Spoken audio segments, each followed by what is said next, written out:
Welcome to The Explainer. Today, we are diving deep into the massive cultural footprint of one of modern cinema's most important, and I think you'll agree, most interesting filmmakers, David Lynch.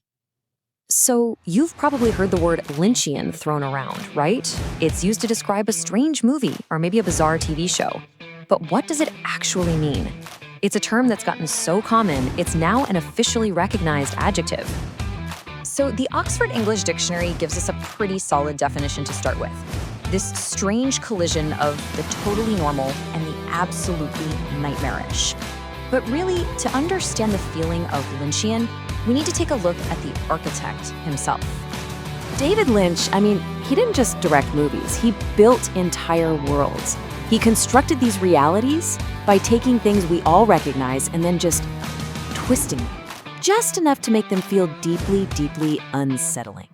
It created an artistic signature that is just impossible to mistake. And right here, this is the core tension in all of his work. He's got this obsession with the perfect, idyllic surface of American life. You know, the white picket fences, the friendly diners, all that stuff. But his real genius is in revealing the terrifying darkness that's always lurking just beneath that wholesome veneer. The writer David Foster Wallace just captured this perfectly. He totally got that. In Lynch's world, the horror isn't something that invades the normal world from the outside. No. The horror was always there, contained within it, just waiting for the right moment to bubble up to the surface. And this unique style isn't just about strange visuals. It's built on several key pillars. His stories, they often follow the logic of a dream, not reality.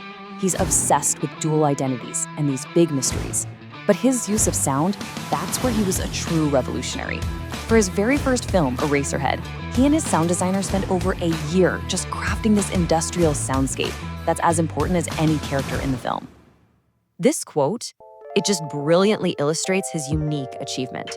Surrealism, that strange experimental art form, was usually something you'd only see in art galleries. But Lynch, he took its principles and brought them to the mainstream. He made weirdness accessible. He made it popular. And nowhere was his impact felt more strongly than on television. Because in 1990, he co-created a show that didn't just break the rules of TV drama, it shattered them into a million tiny pieces. Twin Peaks was a genuine cultural phenomenon. It posed this simple question, who killed Laura Palmer? But it used that question to explore a world of dream logic, dark humor, and serialized storytelling that audiences had just never seen before on network TV. It proved that millions of people were actually hungry for something complex and strange. The creators behind what we now call the golden age of television, well, they are crystal clear about their debt to Lynch. As Sopranos creator David Chase put it, anybody making dramas today who claims they weren't influenced by Lynch is simply lying. He basically paved the way for all of them. And seriously, the DNA of Twin Peaks is it's everywhere in modern television.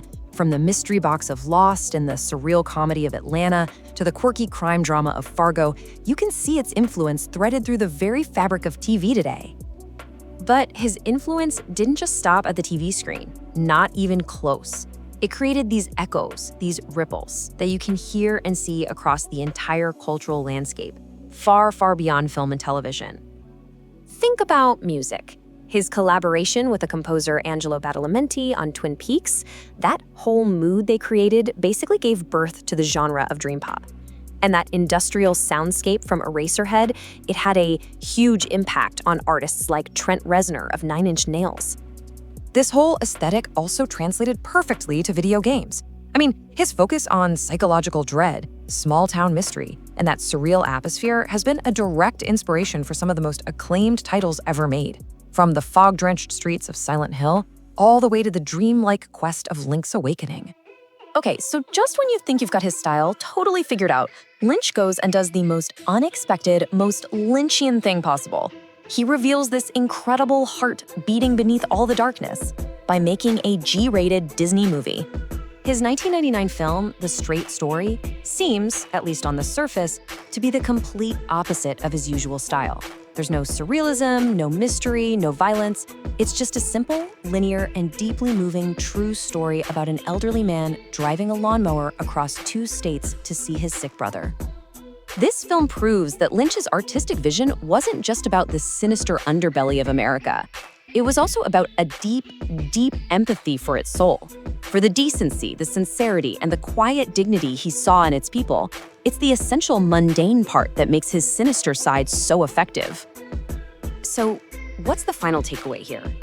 How do we even begin to summarize the legacy of such a unique and influential artist who could create both Blue Velvet and The Straight Story? Well, his fellow filmmakers, a lot of them legends in their own right, have consistently called him a true original. The Guardian even called him the most important filmmaker of the current era, a visionary who fundamentally changed the language of cinema. But maybe the most perfect description of all came not from a critic, but from another filmmaker, Mel Brooks. He produced one of Lynch's early films and called him Jimmy Stewart from Mars. And in just 4 words, he totally captured that impossible blend of classic American sincerity and otherworldly strangeness that defines David Lynch. And that's his true legacy. He didn't just make films, he created a unique lens for viewing the world. He taught us to look for the strange in the mundane and the human in the strange. And once you learn to see the world that way, you start to see it everywhere. So the question isn't just whether our culture is Lynchian, but really, what part of it isn't? Thanks for watching.